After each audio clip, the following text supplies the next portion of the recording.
Welcome back. Right now, I am joined by Loretta Munoz of ASCAP. She's going to tell us all about the Sundance ASCAP Music Cafe, which is different, of course, in 2021. Loretta, we miss having you here in Park City, but it's fun to connect with you virtually. It's great to connect with you, and I so miss you. We all do. We were just all lamenting, about our 10-day experience that we have for many years. We've been at the festival for 23 years. So there's family there, there's ritual, there's snow, there's fun, there's seeing you. Um, so, but we're super happy that we're able to return virtually.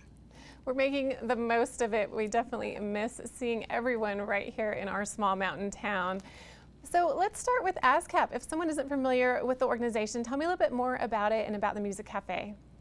So ASCAP is the American Society of Composers, Authors, and Publishers, and we are a performing rights organization, and we license music and promote our members and collect royalty for the performance of these musics from of their music from um, bars and airlines and arenas and radio, television, digital, on and on and on, everywhere where the copyright allows us to collect for PROs, performing rights organizations. And we are about, I'd say, 790,000 members strong and over 11.5 million copyrights. So we're huge, and we're the only PRO in the United States that's a membership organization, our members being songwriters, composers, music publishers. And here at Sundance, you have 23 years under your belt of music cafes to include this year. But tell me a little bit more about past music cafes, what they looked like during a more normal year. A more normal year. From our humble beginnings at I think it's called the Elks Lodge upstairs, where we approached Sundance and wanted to bring music to the film festival. Music was, at that point, was attached to the opening parties or closing parties or the awards, and there wasn't a lot of music there. The focus, obviously, and the core is on film, but we wanted to connect that, the music being such an integral part of film and filmmaking, and so we were given a shot. And our humble beginnings, our stage was a carpet, and we'd have to stop performances in between espresso making and cappuccino making up until last year, where we've had it at the Rich Haynes Gallery, and it's a beautiful venue, and we've had incredible performances. And the goal is to put our artists, songwriters, composers in front of filmmakers in a super intimate environment, and they're able to perform, and the audience is able to hear super special performances that they wouldn't hear anywhere else. And as you look back and reflect on past music cafes, any performances that really stand out to you in your mind? Oh gosh, this year we're bringing one day of archive magic, and in looking through all of the footage, and also on our site we have past performers, and we're always blown away by the extent of it. But there have been so many, it's kind of hard to choose. One that always stands out is Glenn Hansard and Marketa Erglova, who came to the festival with their film Once, that went on to win 2 Sundance Awards, I think Audience and Jury Award, and then other awards rolled in after that, including the Oscar for their song Falling Slowly, which was magic. That performance was magic. And then we go to a few years ago, Seu Georges and Jacques Morlebaum performing, Sting and composer Jay Ralph performed, Patti Smith Oh my gosh. There was the introduction of the late Malik Benjalou, who was the director for Searching for Sugar Man, and Rodriguez performed at the Music Cafe, and that was his first performance at the festival. And that film also went on to win the Academy Award. To St. Vincent, watching Lakeith Stanfield over all these years and his different incarnations, and seeing him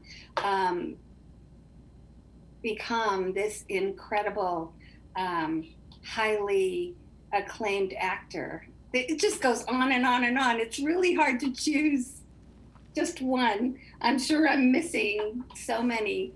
Imogen Heap. And we're excited about what's happening this year too. You know, it just gives me chills thinking about some of those past performances. Music has this incredible ability to connect us also in our memories. It just is a way of going back, remembering, and moving forward. So speaking of moving forward, such a unique year, as we've already mentioned. How is the ASCAP Music Cafe being done this year, and how can people join in? Sure, we're bringing it, as I was saying before, virtually, as everything is, and we have 4 days of programming in our ASCAP Music Cafe portal in the ASCAP in the Sundance Village on Main Street, and so you can access it there. We have 2 days of music performances, which are the Friday and Saturday, 29th and 30th. The 31st, I'm super excited about this. We actually all are, in that we're able to cast a beautiful spotlight on our composers.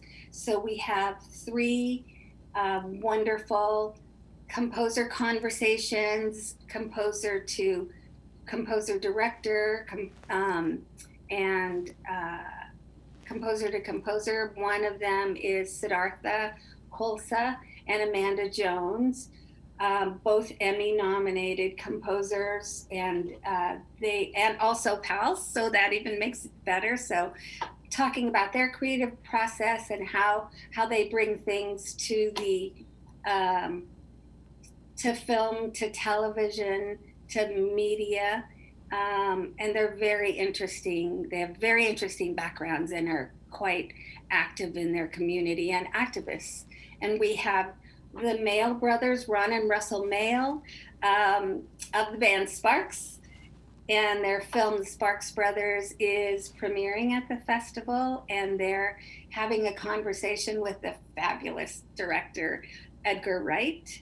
And then we have Deb Hines, who is in conversation with Rebecca Hall, the director of the film Passing. So there's that. And then we have our final day, February 1st, will be a day of, walking through the ASCAP vault of these hand-picked performances. And it's accessible. You can, I guess the best way to do it is, I want to make sure I get this correct.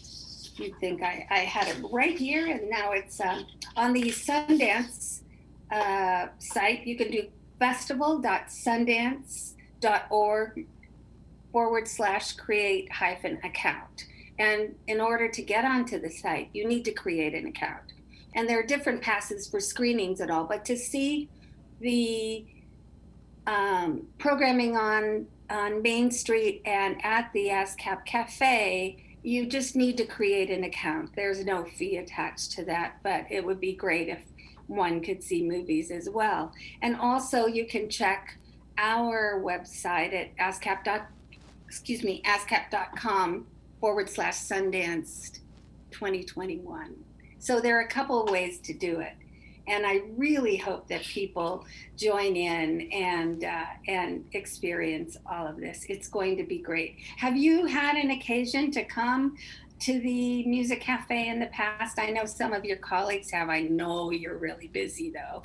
So I absolutely have, and I'm so looking forward to hopefully next year when we can meet in person again. But in the meantime, I'm also excited to join the ASCAP Music Cafe virtually. Many great things are happening, and I'm so impressed with how the Music Cafe has endured with this being its 23rd year. So Loretta, thank you so much for joining us today from ASCAP. Be sure to head to their website, find out exactly how you can become part of this fabulous Music Cafe. We'll be back with more right after this.